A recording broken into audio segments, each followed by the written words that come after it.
We are live.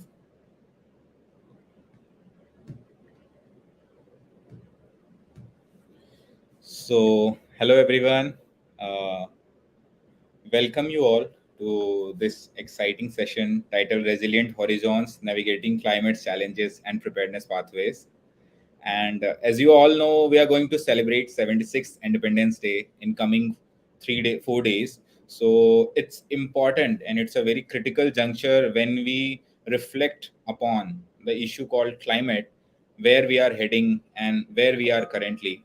So as you see, the climate, the recent statistics tells that we have raised the temperature by 1.1 degree centigrade in last century, which is something is going to trouble. And also if we see the statistics, like $170 billion are lost to climate, $170 billion annually is lost to climate change related efforts. So we have Mr. Bhupendra Mishra, who is founder the Resilient Foundation, and we have Paulami Banerjee, who is impact consultant at Climate Collective, is here to discuss around what are the efforts that we can take towards climate change prevention, and what are the efforts we should take towards disaster preparedness. Talking about Bhupendra has worked with Ministry of Drinking Water and Sanitation, and also currently leading the organization called the Resilient Foundation. And he has been honored with multiple awards, national and international awards, for his efforts in the field of disaster management and disaster preparedness. He's here to put light on the efforts that we have been taking till now towards disaster preparedness, and what efforts we should be taking in coming future. We have Polymi, who is supporting multiple early startups in taking right measures in a way so that they can measure their climate impact. And also she is has experience in circular economy, solid waste management, and also she is an expert in climate area. So welcome both of you. I owe this my stage to Bhupendra. I request you to share something about you so that we can head on to the discussion today. Hello, Thank Bhupendra. you, Alok. Thank you first of all for inviting us. और सभी को यहाँ मौजूद सभी को आने वाले गणतंत्र दिवस की एडवांस में शुभकामनाएं। ये बहुत ही इम्पोर्टेंट टॉपिक पर आज हम डिस्कस करने वाले हैं। उस पर बात करेंगे ही। जैसे आलोक ने इंट्रोड्यूस किया, we are working since 2018 and name the organisation as a resilient foundation, क्योंकि रेजिलियंस एक ऐसी चीज़ है जो अभी हमें काफ़ी कुछ डेवलप करने की ज़रूरत है। From 2018, we are working on several projects like school safety, road safety. Mrityunjay दूत नाम का हमने प्रोजेक्ट किया जिसमें हमने पुलिस की ट्रेनिंग करी महाराष्ट्र में पूरे, और ऐसे कई अलग अलग प्रोजेक्ट्स पर हम पिछले 5 साल से काम कर रहे हैं। उत्तराखंड, दिल्ली और महाराष्ट्र में अलग अलग जिलों में हमने डिज़ास्टर प्रिपेयर्डनेस पर काम किया। हमने डिज़ास्टर प्रिपेयर्डनेस मिटिगेशन एरिया इसलिए चुना क्योंकि अभी तक जो हम काम देखते आए हैं, डिज़ास्टर जहाँ पे भी होता है, everyone is doing relief and response. बहुत सारे organizations हैं जो response relief कर रहे हैं, but there is a need to prepare our communities, our people, so that हम disasters के impact को पहले ही कम कर दें, पहले ही जो जोखिम है, जो hazards हैं, उसको हम reduce कर दें, so that उसके जो impacts आने वाले impacts हैं वो कम हो जाए। So yeah, आगे इस पर बात करेंगे डिटेल में। Over to Alok. Sure. So, Paulami, we will move ahead after your thoughts on this session and how on the points that we are going to discuss today. Right. Thanks, Alok, and I really thank Social Purpose for giving me the platform to share my thoughts. I am an impact consultant and climate collective, and what we do at Climate Collective is basically support early stage climate tech businesses. We help them from the starting phase, like ideation phase, to the point that they require investment from investors. So it's like a holistic journey, and we support them in the entire journey. We believe in Climate Collective that innovation is really important to make a systemic change when it comes to managing and tackling climate change. And we focus on innovation and entrepreneurship to make that change. I have been mainly working in climate, like assessing and measuring, helping businesses to assess and measure the climate impact. And there are a lot of challenges that early stage businesses face, etc., that we try to manage through our organization. Yeah, that's mainly it. I can focus more on the innovation part, and I know Bhupendraji will be more focusing on the grassroots level experiences. So yeah, really looking forward to the discussion. Thank you, Paulami. So, as you are speaking, I would request you to put a light on how this climate change is affecting our current generation, and also how it is going to take us to dead end if we will not act today. So, what do you feel? What are the climate prevention efforts that needs to be taken place at this point of time? Right, right. Yeah. So we are all aware of the sixth IPCC report that was released in March this year, that has made findings that there is more than 50% chance that global temperature rise will reach or surpass 1.5 degrees Celsius between 2021 to 2040. And this 1.5 degrees Celsius would mean that it would lead to a threat in food security, increase in extreme weather events such as flooding, extreme temperatures, more incidences of sea level rise, leading to coastal floods. So we see that climate change is affecting or is likely to affect every aspect of our lives and has a huge effect on our livelihoods, our health, and our well-being. With increased incidences of extreme weather events that we hear every day, such as urban flooding and cyclones, temperature rise, etc., it's important that we understand how climate is changing, and so that we can better prepare for it. So, of course, preparation and preparedness for climate change is necessary. If we talk about the approach, how we need to look, like what is necessary in order to contribute to building resilient communities, etc., I would like to focus mainly on 2 points. First, of course, building robust infrastructure. Like new assets and infrastructure need to be planned and designed, keeping in mind the occurrence of climate shocks that we are seeing that may occur over the lifetime. And similarly, old infrastructure needs to be retrofitted as well as managed differently, given the incidences of climate change. Uh, we should not only focus on gray infrastructure like man-made engineered solutions, but also on nature-based solutions. And coming to nature-based solutions, if we take an example of, say, coastal flooding or sea level rise, of course we do have the engineered solutions such as building sea walls and embankments, etc., but also we need to focus on nature based solutions such as uh, restoring wetlands and tree plantations along coasts that plantations that survive well along the coast, such as mangroves, that also help in preventing erosion and soil depletion. And this can also act like a habitat for aquatic species and biodiversity.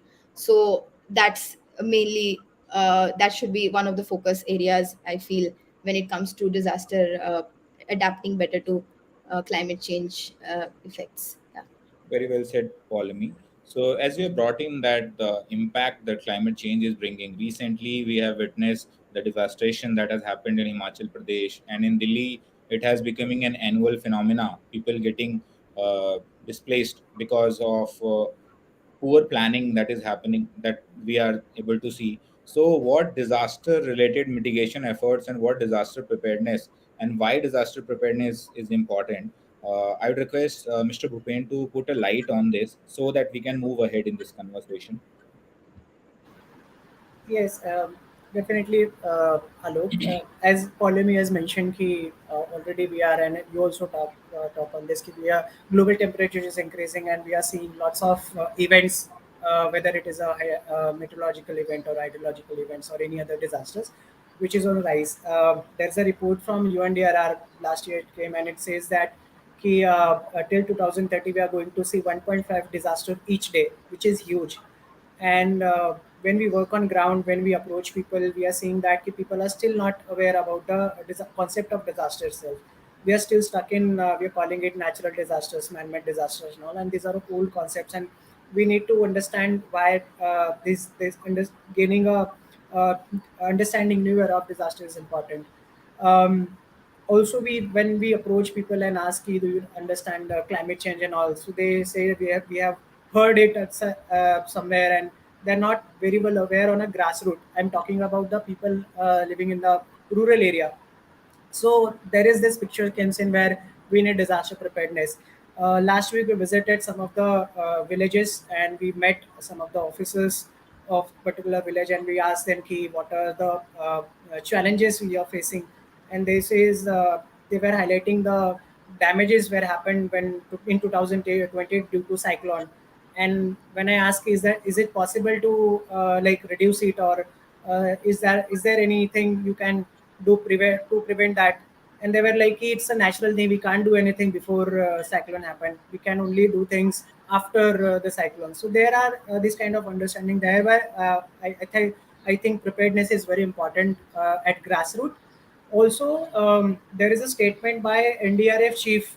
I was attending one of the webinar, and he says that he gave an example where, like he mentioned, if you are sick, you will approach general physician first, and if you want to operate, then only you will go to surgeon. But in disaster, there is a opposite phenomena is happening where we directly approach NDRF in any cases, whether it's a small or big. And it is also evident that if any disaster is happening anywhere, local communities are the ones who has reduced its impact within golden hours. So there is a huge need of building capacities of local people, and that's why now currently globally localization is one of the hot topic where people are understanding why how we can build localization into climate change and disaster management. Yeah. Right, right. Very well said. So, as we are at the juncture, so we are here about to celebrate 76 Independence Day, and these days, different terminologies that is coming up, popping up is just ESG, environment, sustainability, and governance. We are talking about carbon trading. We are talking about how we are going to reduce the waste in a way. So multiple things are coming up, and I see a lot of potential in ESG that companies are uh, climate change oriented. Their actions are climate change oriented. So I would like to take this discussion towards ESG, and as Polemy is here, I would like request her to put her light on ESG and how you see at this point of time when we really need to act, and how ESG can be catalyzing for change at this point of time. So request you to share knowledge with our audience on ESG. Right, right. Yeah, sure. So yeah, ESG, I think most of us know, refers to environmental, social, and governance, and ways in which these factors basically affect a company and a company's stakeholders. So environment, of course, like how a company manages the impact of their operations, business activities, products, and services to the environment, on the environment. Social, specifically, it would refer to how a company creates value for the stakeholders that it engages with and about its societal impact. And governance is, of course, how a company is led and managed, the management philosophies, internal policies, practices, etc. So in short, we can say that ESG is like a template that businesses are expected to use while allocating capital. It is a framework that is used to assess how a company manages risks and opportunities. Since we are talking about disaster risks, risk management also becomes very important when it comes to from the point of view of companies. But there is no universal categorization when it comes to ESG. Different companies view different matrices in their own way. For example, if we have the DEI, which is the diversity, equity, and inclusion metrics. Some may consider it as governance, some may consider it as social. So there is a bit of personal context and company based context here. But yeah, I mean, ESG is like a product that has been over the years drawn from different other regulations and guidelines. For example, most of us know about CSR, corporate social responsibility, and corporate sustainability. We also had the environmental and health safety guidelines, EHS. So all these guidelines together has been molded into a much more polished and refined and framework, which is the ESG, which is relevant in today's world. Just would like to let everyone know why ESG is important. ESG has a significant positive impact on fundamental business issues that are instrumental to achieve long-term success in their business journey. For example, if we talk about climate change, we are seeing increasing incidences of weather events, and these do have a direct negative impact on the physical infrastructure and assets of a business, like factory, buildings, etc. Whatever is like assets of the business. Similarly, if a company is not aligned to, say, pollution related compliances in the region, that can also threaten their reputation, as well as may result in a loss of license of operating in the region.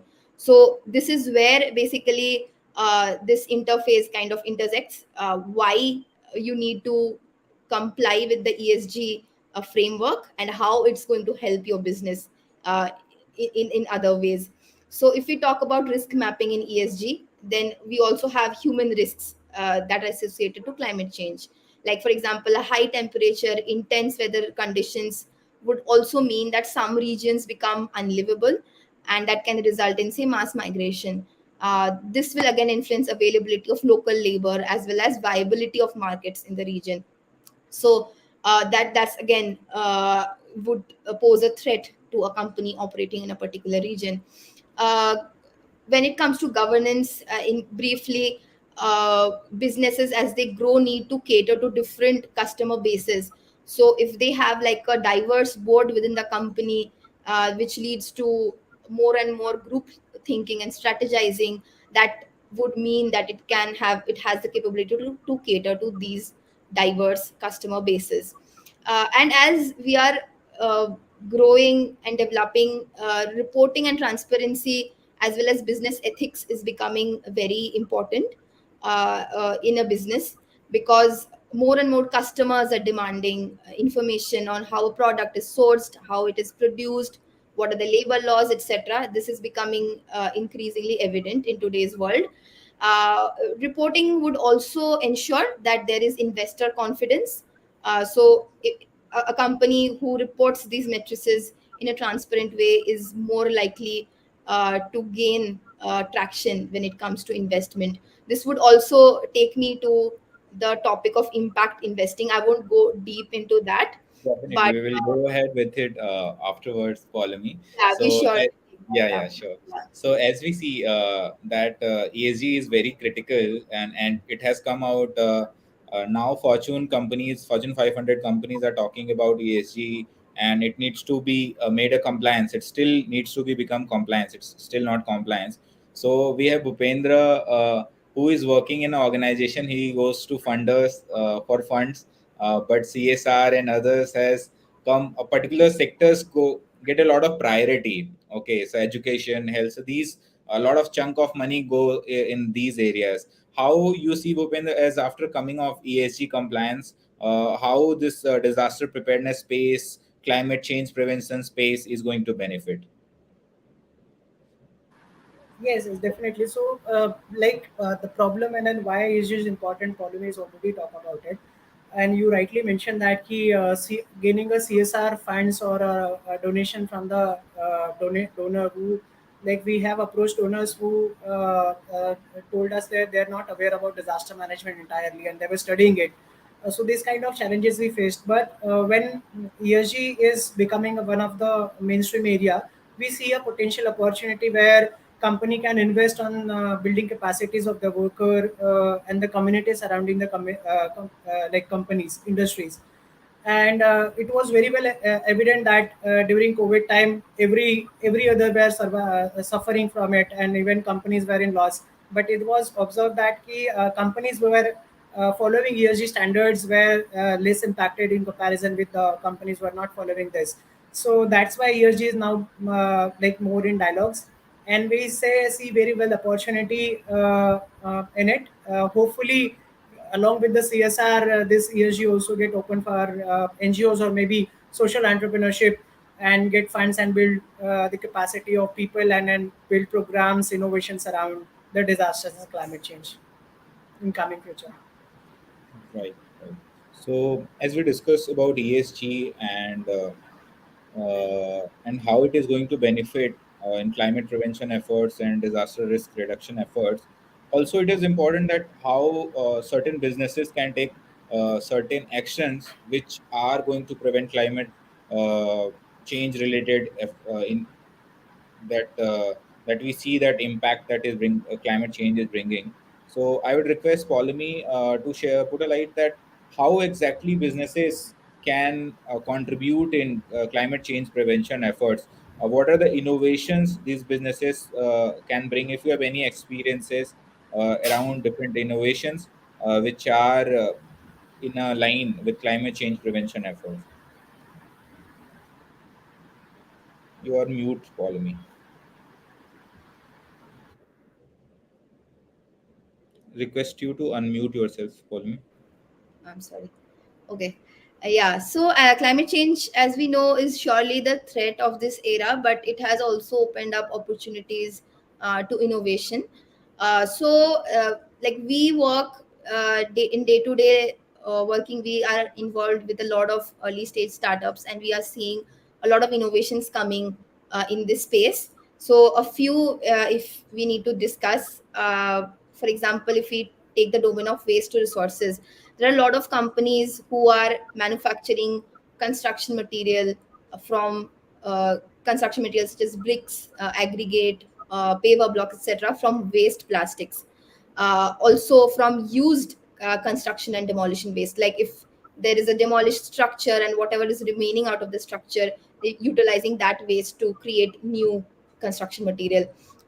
Many companies are also working with agricultural waste such as crop waste, stubble, uh, sugarcane waste, which is bagasse, etc., to again recycle and repurpose it into valuable materials. For example, insulation material is being produced from sugarcane bagasse. That is also another example from waste to resources. What this does is that it reduces the extraction and depletion of virgin resources. So it's indirectly related to uh, uh, reducing GHG emissions, because whenever we extract new material, there is always some GHG emissions associated with it. But what they are doing is that they're utilizing the waste to create that. So there is no additional raw material extraction that is happening. Apart from that, similar lines, there are a lot of startups who are working with the food and beverage industry, and they are creating cutlery and daily use items from similarly crop waste, etc., and kind of revolution in the food and beverage industry in that way. A lot of companies are also trying to capture carbon, because we know that the more and more we absorb carbon, that leads us to a positive impact in when it comes to climate change mitigation. So we know a company who is capturing carbon and making tiles out of it. So that is also a great innovation that we have come across. uh, uh, if we talk about nature-based solutions, I'll just maybe end with this. We are seeing startups who are treating wastewater using uh, vermi filtration, for example, bacteria, or using different specialized plants which are known as reed beds to filter out wastewater instead of relying on traditional sewage treatment plants. So this does not have like a huge cost, that does the work well, and these are also decentralized solutions, that which mean that they can be applicable in smaller areas, in small wards or localized regions. So these are some of the innovative practices that we are coming across, which are really, yeah. So as you shared, reuse, recycle, and repurpose were three keywords that you're sharing. So as I see, definitely these businesses are acting in that direction, but there are component of profitability and the challenges are coming across. So how do you see that can get addressed? Because if we look at these businesses that for which are catering to reuse and recycling, so, what are the challenges you see, and how it can be more feasible going forward? Right. So, of course, uh, to find a fine balance between profitability as well as cater to the sustainability aspect is has always been a challenge. But as I was speaking about it earlier, we are seeing a lot of impact investors coming in the space who are eager to invest in these kind of companies. So, impact investing is like a type of investment that seeks to generate both financial return as well as have a positive social or environmental impact. And globally, we are now moving away from extractive approaches that focus only on profit making and trying to find a balance between people, planet, and prosperity, which is also known as the triple bottom line approach. Right. And this, of course, will require significant investment in areas of like waste to resources, renewable energy, healthcare, education, etc. And it also requires a new way of thinking about investing, one that considers financial returns and social and environmental impact together. So globally, we are seeing investors are looking to invest in companies that cater to these objectives. That has also led to a significant growth of startups in the climate or the climate tech ecosystem in the past decade, which also has a strong consideration of the environmental or climate factors when it comes to product and service offerings. So more and more investment in this space is also kind of incentivizing companies to focus on sustainable products and focus more on sustainable goals. So I think that the investment landscape is also kind of getting adjusted to it, and Right. that's why we're seeing a lot of startups coming up. Yeah. This is exciting, Polemy. So we are very hopeful that more and more impact investors invest in this area, so that we can we are on right track towards climate prevention. But it's also very important at community level that communities are acting according to the climate friendly ways. So even we see the for climate prevention efforts, climate change prevention efforts as well, and disaster reduction efforts as well, how communities can play a significant role. And from your experience, I'd like to request Mr. Bhupendra Mishra to share how communities can contribute in climate prevention efforts and disaster reduction efforts. Yeah. So, uh, like when it comes to ESG business and then community, when we think about it together, I see there are lots of opportunity coming up in this sector because of the ESGs and climate, green jobs and all. At community level, at grassroots level, we can promote people to start their businesses, bring the new products like bamboo products, or maybe like Polemy gave one example where people were filtering the water using microplants and then microorganisms and all. These are the green jobs opportunity which is coming up, which is adding value and increasing livelihood in the community.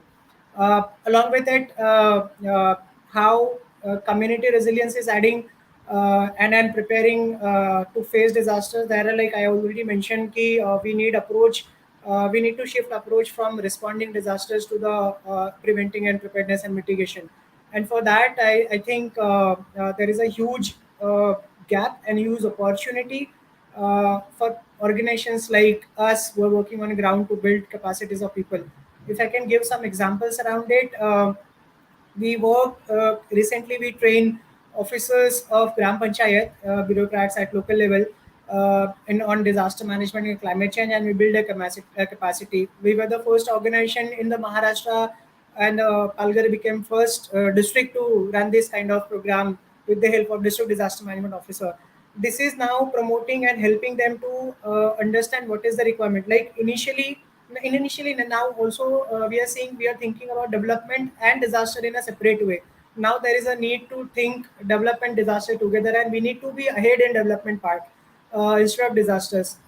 Like if any concrete, any structures we are building, any business we are starting, we need to think about disaster, how this is going to affect. And here again, ESG is coming in the place. Again, climate perspective is coming in the picture. Like we talk about resilient agriculture, Polemy, we can add how climate change innovation is helping agriculture sector entirely. And recently, I was attending training on drought management, and then one of the important pointers we observed that the part of Maharashtra, Vidarbha, which is prone to droughts, and then people are practices in the agriculture. They are behind the cash crops, and earlier to that they were like farming about millets and all, which required less water. And then so these kind of solutions are required at the community level. And yeah, so there are lots of opportunity, there are lots of need and gaps is there at a community level to build their capacity and preparedness. We appreciate your efforts, Bhupendra, at the grassroots level that you are making this change. And we see the major challenge that this sector faces is that even investors look at how we are going to measure the impact and how exactly, because you have to make it tangible. So that is a major challenge that Correct. even impact investors are looking at, and even the funders. They ask this critical question: how you are going to present it in numbers? That makes it very challenging in a way. So I would request Correct. Polemy, as you are working on defining some rubrics and some ways that how this climate related actions can be measured, and what are different metrics which has been developed, and what are the areas that needs to be developed more. Right, right. So, from when it comes to climate, from the climate viewpoint, if we talk about indicators, of course, the main indicator is greenhouse gas emissions reduced, or carbon dioxide reduced or sequestered, etc. But early stage companies sometimes find it difficult to calculate impact through this approach. So, from our point of view, we would recommend that if they can capture index like similar indicators like liters of million liters per day, mld of water saved, or energy saved in any way, kilowatt hours of energy saved, tons of waste that are utilizing or managing, recycling, etc. These are also good KPIs other than the carbon dioxide KPI, because that sometimes becomes difficult to actually trace and track. And this journey of tracking data should be from early on, because otherwise in the middle of the journey they can face issues in reporting impact. From social aspect, we can always consider the number of beneficiaries that we are impacting. This is more on the adaptation and resilience perspective. If someone is aiming for an adaptation resilience project, for say example groundwater recharge, we can have indicators like how much rise has been there in the groundwater level over the years, how much potable for fresh water is available in the region for drinking or domestic purpose or agricultural purposes due to the innovation that this company is bringing. Or maybe in a different way, from a health aspect, we can talk about any drop in the level of waterborne diseases in the region, because water is again closely related to health.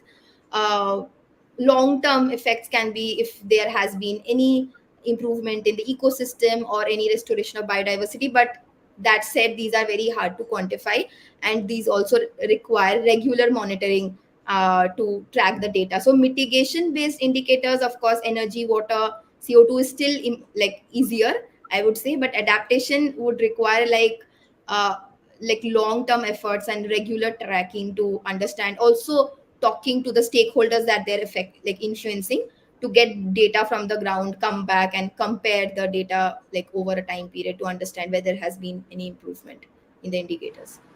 Right. So as we see, even we develop these indicators, and impact investors are coming ahead, but it becomes very critical also to take advocacy efforts as organization like the Resilient Foundation, which works with the communities, and the organization like Climate Collective, which helps early stage startups to evaluate the climate impact they are doing. So it also becomes important that what advocacy efforts that can be taken, which can move us ahead in this direction, so that when we go ahead next 5 years down the line and we talk about sustainable development goals, so we are close to achieve it, rather than again we are mapping it for next 15 years to achieve it, and talk about that by 2050 we will become climate what green total. So it would, what advocacy efforts could be taken? So I'd request Mr. Bhupen to share about this. Yeah, thank you for bringing this point, because advocacy is something where globally we are seeing lots of advocacies happening around disaster risk reduction, climate change, and all. And thankfully, we have sustainable development goals in the framework. Paris Agreement in the picture was were pushing this entire narrative, and making every country, every citizen accountable on working on this level. But still, I feel this is one of the difficult area. Again, I'll speak on a grassroots level where people are still gaining traction on it or understanding the concept entirely. And then, like you mentioned, measuring it is very difficult. Like I was discussing with one of my friend, and he said mitigation is very thankless space. Mitigation, prevention, and preparedness. Where if if I'll build a robust infrastructure, and if there nothing has happened, and there is no news, no one will come behind you and ask what you have done. And if anything happen, if there is a death happen, and every news and everyone go behind and start capturing this news and all. So that's why it is becoming very difficult. And then sorry to say this, but also the funders, I'm saying it, they want to see the tangible things and the infrastructure, like what you are putting it and how difference you have make. So it's not very difficult to make them understand. And there was that's why this advocacy, entire advocacy is important, where uh, uh, making them understand कि this entire space is something different than what we are doing till date. Like अभी तक जो education and all ये सब में हो रहा था, that is important, वो जरूरी है. उसके साथ में climate change disaster management पे भी there is a huge need of investment is required. Yeah. So maybe Paulomi can add more to this picture. So, Paulami, what are the efforts being taken? You can put light on that, and also what you feel, what you're expecting more, that what should be done. Because as you are working in this domain, you must feel that this should be done in a way so that things fast pace. Right, right. I know Bhupendra has covered a lot, but I would start from citizens, of course, because they are the ones that can derive pro climate policies. They can demand the government to go for these policies, and they require education, sensitization, and awareness regarding climate change. And they should know that it is real and it's happening, and it is either affecting them or likely to affect them in future. So it is affecting one and all. So like we know that there has been very strong efforts from the government side to include environmental education in from a very primary level, primary school level. So similarly, if we can include the environment education and awareness regarding climate change in most of the levels in terms of education material, that would be really helpful, so citizens will be aware of the fact. Till now government was the main driver behind creating and influencing policies, but as I spoke earlier, with ESG and other matrices coming in, the private sector is also going forward with pro climate investments, and also taking efforts to allocate capital to address environmental as well as social needs. One more thing I would like to highlight here is that the role of data, because we live in a data driven world, and it is very important that we leverage the data, because we are increasingly becoming dependent on technology, and technology can capture a lot of raw data and can deduce conclusions on consumer behavior, etc. It can also help in predicting climate patterns, etc. So if we can use the data to our benefit, that would be like really great. And more research, of course, is needed in this area. Think tanks also can come together, uh, create policy analysis, and provide recommendations to the government. So of course we need a collaborative effort, bring all of these drivers and stakeholders to the common platform to see a sizable change. You're very well summed up, Polami. So, as we have brought in that there is need of bringing policy level efforts where we make indicators very clear, and the initiatives like ESG is going to help in, and technological advancement are must. They need to contribute in this climate prevention efforts and disaster risk reduction efforts, and the effort of organization like the Resilient Foundation becomes most critical because it is also important that communities demand for these things, for these policies and these actions. So I truly believe with the efforts you two are doing in the area of climate prevention and disaster risk reduction, this is going to change the dynamics in going 5 and 10 years. And I'm very hopeful. And with this hope, I'm going to wrap this session for today. And thank you very much for taking your time out for this insightful and exciting session. Thank you very much. Yeah, thanks, Alok, and thanks, Bhupendraji. It was really great to discuss with you and share our thoughts. And again, thanks to Social Purpose for giving us this platform. And I hope to collaborate more in future for sure. Sure, sure. Yeah, really, I'm also really thankful and grateful to bring this kind of discussion. And I'm feeling like we are not still there is a lot to discuss. We Yeah. haven't discussed ESG, we haven't discussed climate, we haven't discussed disaster risk. So there are lots of things are still half, and there is lots of scope of bringing I this think up. going And ahead, we can start a series where we can talk on correct, particular aspects in deep. So I think as we go more on time, less people drop off. So that's why correct. we Correct, have to correct, correct. stop And our we session. request people to like mention what topic they want to understand further, and maybe we can bring those up using social purpose platform. So thanks Going ahead, again. Yeah, Going ahead, we'll be see, bringing specialized sessions on the topics around climate and disaster risk reduction, more discussion around what things can be done in ESG, carbon trading, and also the renewable energy stuff that is being discussed. So, what exactly we can do focus sessions going ahead. And thank you very much for sharing this insightful points with our audience. Thank you very much. thank you. Thanks.